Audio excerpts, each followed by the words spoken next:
there is another story that we're going to be talking about, and I think we can jump right to it now. The story about how foreclosed properties are handled in Geneva, and I thought this was really interesting. This FLT Insider feature by the Finger Lakes Times that I think every couple Sundays or every other. This is an excellent feature. Takes a basic question, provides an answer. Mm-hmm. That is precisely what people are looking for. And in this case, a question basically arose about a person who was interested in seeing a property go to auction. It never went to auction. City wound up selling it to another person who had contacted the city independently. The city didn't deny it. They didn't deny the circumstances or anything. But how do you feel about this, given the nature and the scrutiny that municipalities like Geneva are under on a daily basis? It seems like there needs to be a better policy in place.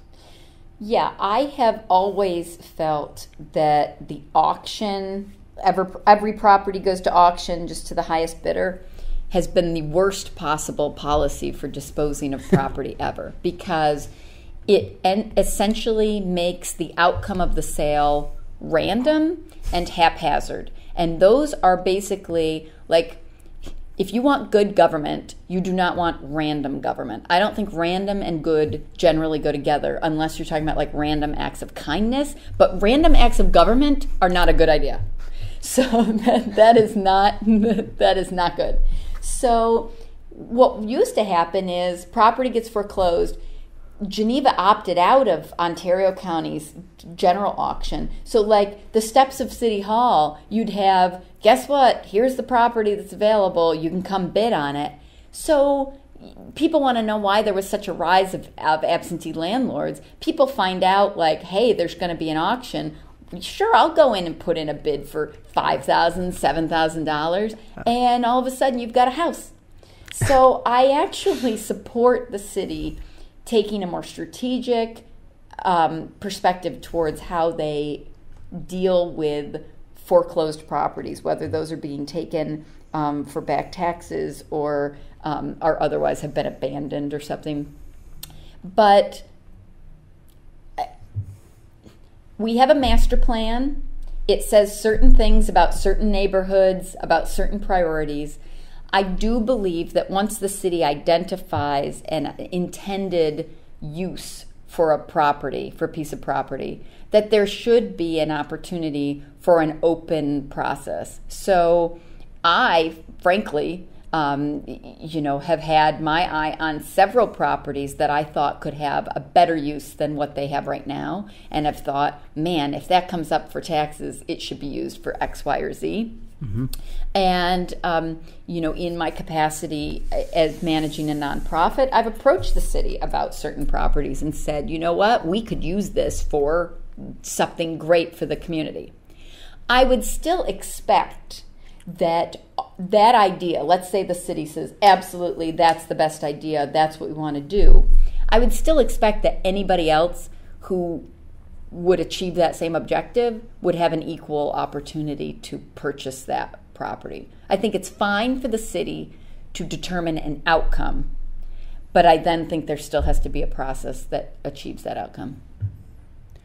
Yeah, it's sloppy is the word that comes to mind. But I think the big opportunity here is just coming up with a better process, and if it's a marketing issue, because I had sort of gotten the impression after reading it that maybe it was there wasn't really a huge opportunity to market these properties, all of the properties, all of the time. So they kind of, pick their battles, so to speak, which is fine. But I feel like there has to be an acknowledgement of that being an issue if you're going to use that as an excuse for circumventing a process that already exists.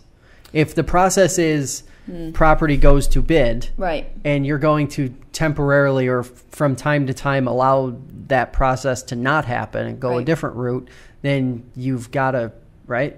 I mean, you've got to acknowledge that's my question. I'm not clear on what the process actually is start to finish right now. I think right now the process might be, let's look at each property on a case-by-case basis and figure out what we want it to look like in terms of contributing to the neighborhood. Mm-hmm. And I think then, depending on what bucket it goes into, it's handled differently. I think the problem that people were having with this particular property, which I don't know the property and I don't know the developer, so I don't know who actually ended up purchasing it, but I think the problem was, if it's a single-family house that's going to stay a single-family home, it seems like maybe the city could have just publicized that as a regular sale instead of just taking the first person who says, oh yeah, I'll buy it and here's how much I'll give for you. I'll give to you for it. So I don't know. I don't know enough about how that's handled, and I don't know what the volume of properties is at the moment to be able to figure out what a better process would be. But I guess I just want to say, in defense of the city, I'm glad that they don't just put things up for random auction anymore, because who knows, you could get a guy who says, yeah, I want to buy the lot next door to me because I'm going to pave the entire thing over and park 30 cars on it.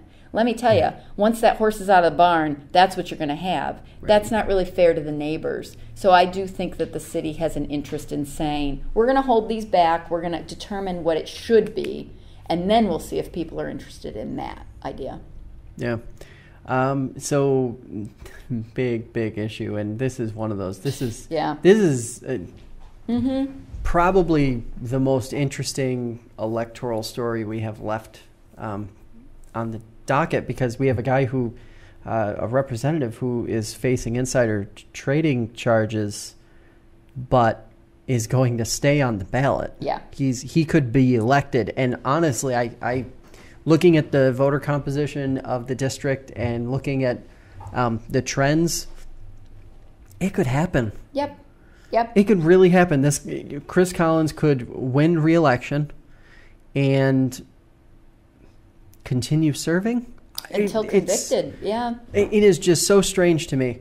And I've heard the theory that, well, if he stays on the ballot and wins, it will force a process that doesn't allow the 12 or 10 or 12-ish party chairs in the counties that make up the 27th congressional district to hold all of the power. That to me, I don't like this. This to me just does damage to what this just screams awful. Yes. In every way. Like there is no way to sugarcoat it. There is no way to word it more effectively. This just screams awful. Yeah. I mean, this is like the have they no shame moment where there's, well. And to be clear, it seems like the party actually wants him out. Yeah. I mean, we've talked about this in different contexts. Like, a lot of people are embroiled in these current kind of investigations and issues. And the idea that they are just going to stay no matter what, and you're not going to get them out of their congressional seat unless, they're federally prohibited from serving.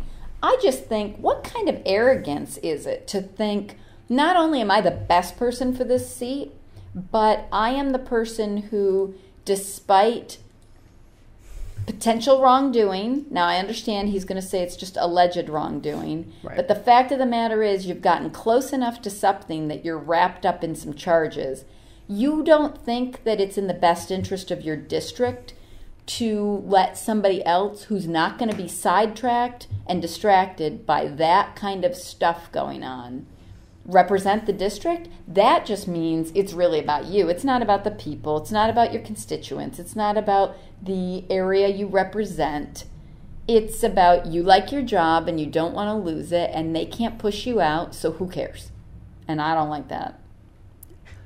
It's bizarre. Yeah. It's a really bizarre situation. And for it to unfold so quickly before the general election, I think is a really, really big deal. So with that being said, what are we looking at for stories of the week? What are we looking at, or what are you paying attention to now that we're in this sort of lull? before the general election, before things really start to heat up. I know I've been paying attention to these stories that we've been seeing coming out of the race for the 23rd Congressional District. The debate schedule was released by Reed's campaign. All of them happening in the southern tier, none of them happening in the northern or central Finger Lakes. Disappointing, I guess, from my point of view, but at the end of the day, those races are going to be decided by how good the turnout is in November. So if you're uncomfortable with this situation, if you're uncomfortable with the stories that you're seeing about Reed, about Mitrano, about whoever, insert political name here, right, get out and vote November, and that will make a difference. Right. Yeah, I mean, I'm watching the same thing, and also the congressional race up around Syracuse. I cannot remember the district number, 24. Fourth. And again, I mean, I think we're seeing, from trade policy to immigration to healthcare, like there isn't a major national issue that isn't having a severe local impact. I was going to say for good or bad, but I really think mostly for bad. And now you have a group of Republican legislators, including Chris Collins, who have tried all along to say, actually, this is all good, this is going to be great, this is going to be wonderful, this is the best thing to do. And I'm just wondering how they come back to their districts and say, okay, actually, the things I'm approving are really making you suffer, but hang in there, it's for the greater good. So that's what I'm looking at. I'm looking at the spin that they're trying to put on what's actually happening in the districts. People are not making more money. People are not feeling more safe. People are not, getting the health care that they need. People are not getting adequate treatment for opioids and other addictions. So how exactly have they been working for us? Good question. And stuff that I think voters are starting to ask the questions, but I'm not sure any of the candidates that I've heard thus far on either side of the aisle have really been giving strong, in-depth answers on how they want to address these things. So I will be interested to see how the next several weeks play out before the general.